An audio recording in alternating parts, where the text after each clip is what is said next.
I stared at my phone in disbelief, reading the text message over and over again. They're sleeping anyway. Don't be such a worrywart. The wedding's only a few hours. My hands trembled with a mixture of fear and rage as I tried calling my mother-in-law for the 5th time, straight to voicemail.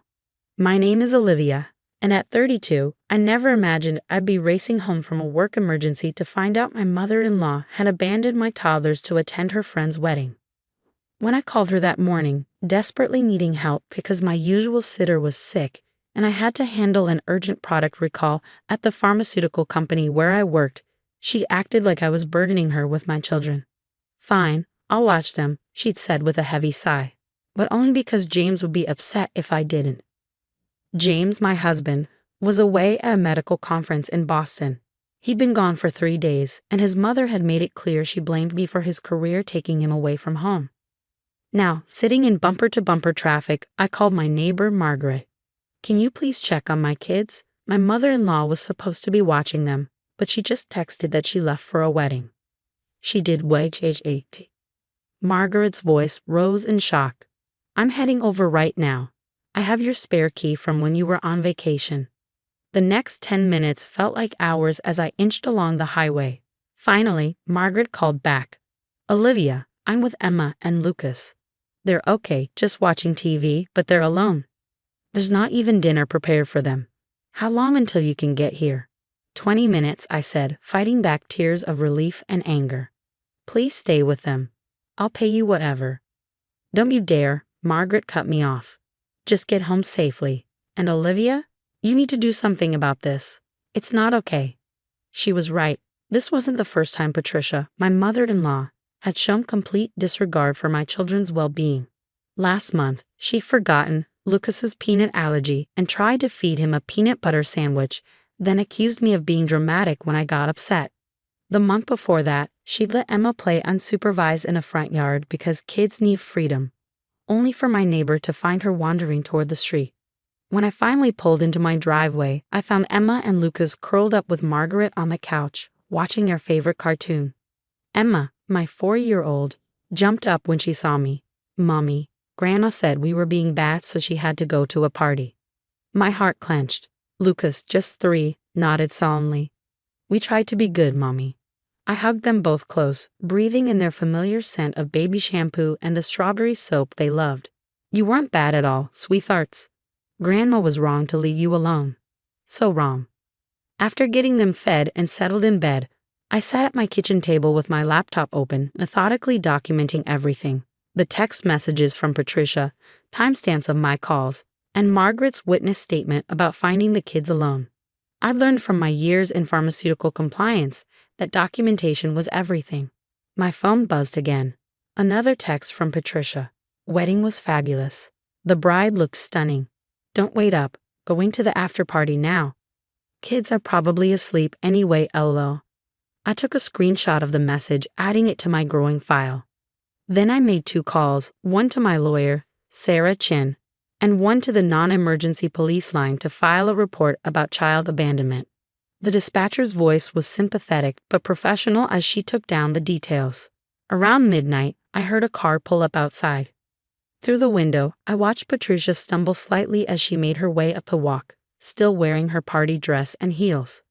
When she tried her key in the lock, she found it wouldn't work. I had engaged the deadbolt. I opened the door, standing firmly in the doorway.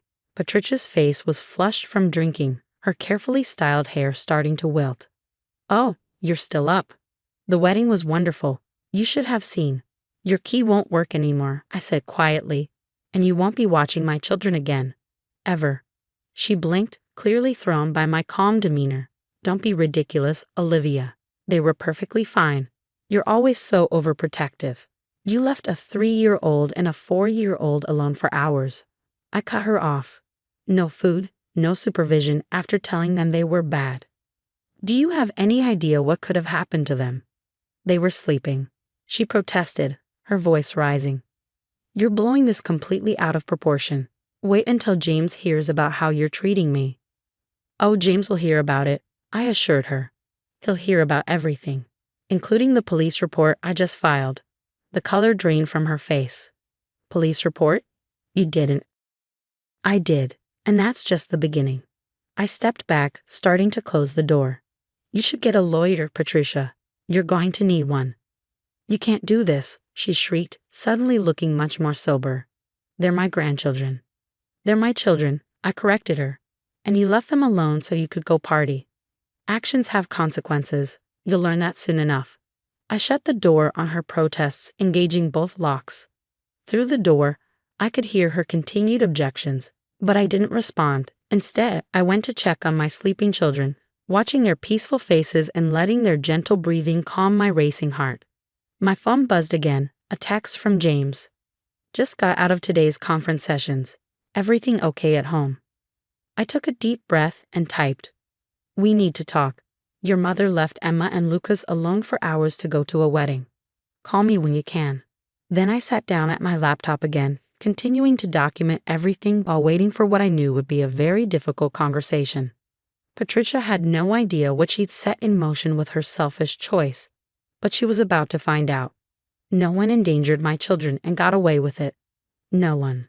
The call from James came at 6 a.m. the next morning.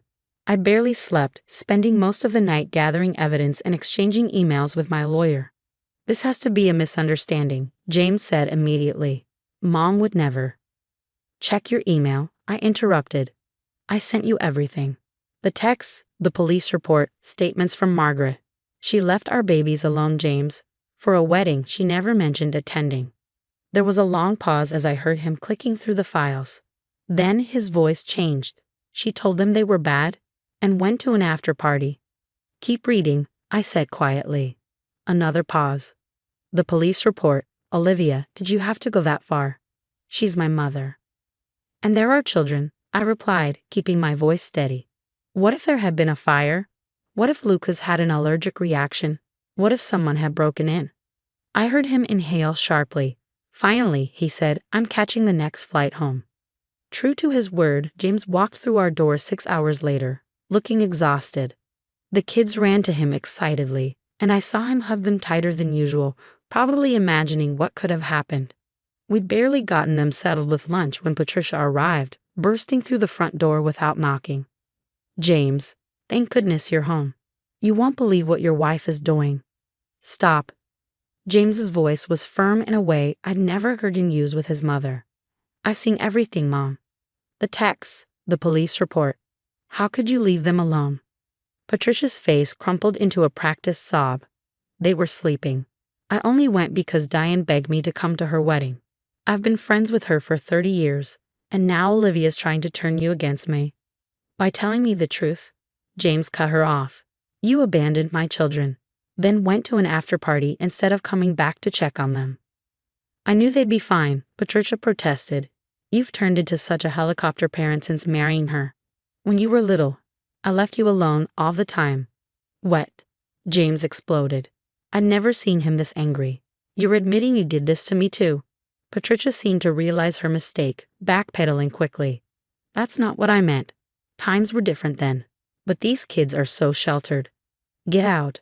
James's voice was cold. Now, and don't come back until we contact you. But James. Out. After she left, James sank onto the couch, head in his hands. I had no idea, he muttered. All those times when I was a kid, when I thought I was being independent, she was just leaving me alone. I sat beside him, taking his hand. I'm sorry, I know this is hard. Don't apologize. You did exactly what you should have done. He squeezed my hand. What happens now? I've already filed for an emergency restraining order, I told him. Sarah thinks we'll get it, given the police report and documentation. After that, it's up to you, but I don't want her alone with our children ever again. James nodded slowly. Agreed, but you know she won't accept this quietly. He was right. Over the next few days, Patricia launched a full campaign to paint herself as the victim. She called every family member, spinning a tale about how I was cruel and controlling, turning her own son against her over one tiny mistake. But she didn't count on Margaret. My neighbor had already shared the story with our local moms group, and several women came forward with their own stories about Patricia's negligent behavior with their children. Times she'd ignored allergies at group playdates, let kids do dangerous things while babysitting, or made inappropriate comments about overprotective parents. The evidence kept mounting. James's sister called, tearfully admitting that she'd stopped letting Patricia watch her kids years ago after a similar incident. "I should have warned you," she said.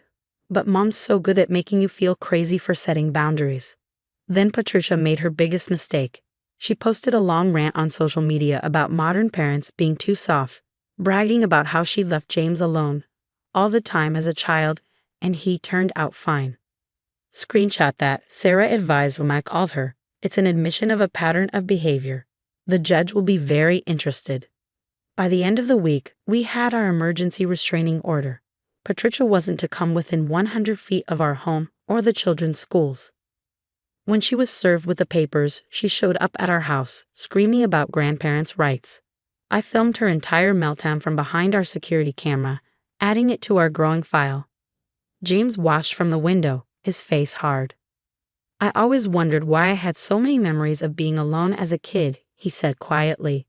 "I thought I was just independent, strong." I took his hand. "You are strong, strong enough to break the cycle." We'd won the first battle, but we both knew this wasn't over. Patricia wasn't used to facing consequences for her actions. But she was about to learn that when it came to protecting our children, we were prepared for war. 3 weeks after the wedding incident, Patricia launched her final desperate attempt to regain control. I was at work when my phone exploded with messages from other parents at Emma's preschool. "Your MIL just tried to pick up Emma." She was screaming about her rights when the school refused. My hands shook as I called the school. The director confirmed that Patricia had shown up during pickup time, demanding to take Emma home. When they showed her the restraining order on file, she caused such a scene that they had to call the police. "Emma's safe," the director assured me. "But you should know your mother-in-law was filming everything on her phone, saying she'd show the world how we're all conspiring against her." Sure enough, an hour later, Patricia posted a heavily edited video on social media. It showed her crying, pleading to see her granddaughter while conveniently leaving out her threats to the school staff. "I'm being kept from my precious grandchildren," she wrote. "Share this if you believe grandparents deserve rights too." But her plan backfired spectacularly.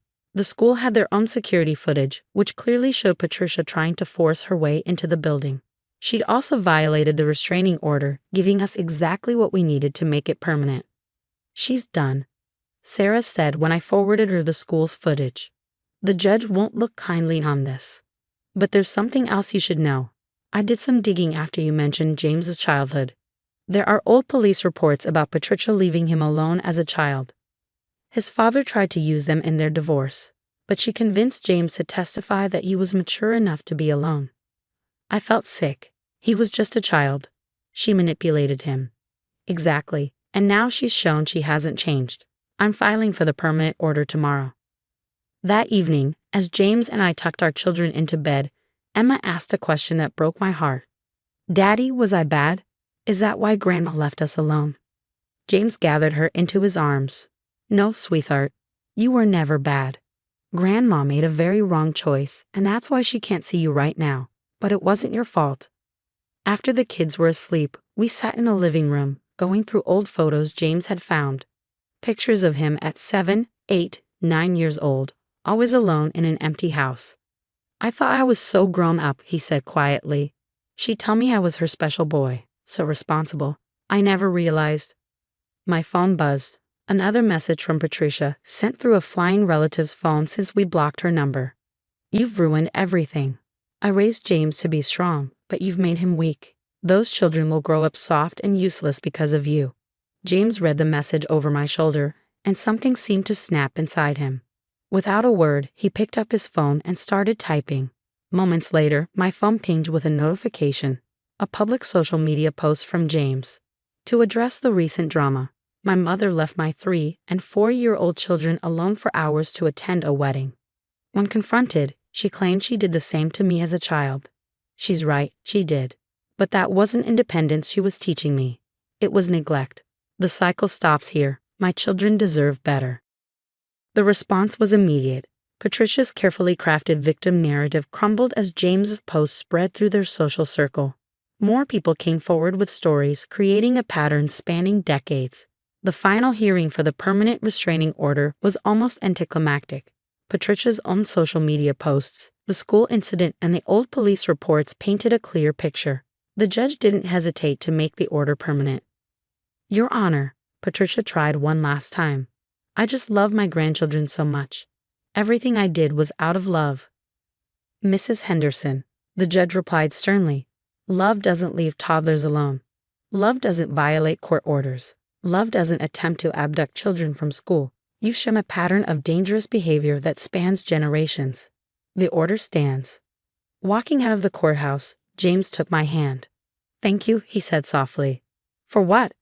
"For protecting our children, for helping me see the truth, for being strong enough to stand up to her when I couldn't." That evening, we had a family movie night. Watching Emma and Lucas snuggled between us, safe and secure, I knew we'd made the right choice. They would grow up knowing their boundaries mattered, their safety was paramount, and most importantly, that their parents would always protect them. Patricia still tries to contact us sometimes through different relatives or fake social media accounts. But her power over our family is gone. She showed us exactly who she was that night when she abandoned our children for a party. We believed her and made sure she could never do it again.